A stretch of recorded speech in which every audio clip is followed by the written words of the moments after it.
Hi guys, ang ituturo ko po ngayon ay kung paano ayusin itong water heater. Ang tatak niya guys ay Black Decker. So guys, itong Black Decker guys ay naiwan ng may-ari na naiwan niya na kumukulo hanggang sa natuyuan. Kaya ayan ang nangyari, hindi na nag-on.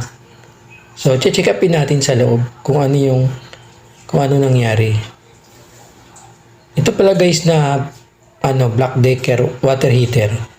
Hindi pala siya wala siyang thermostat.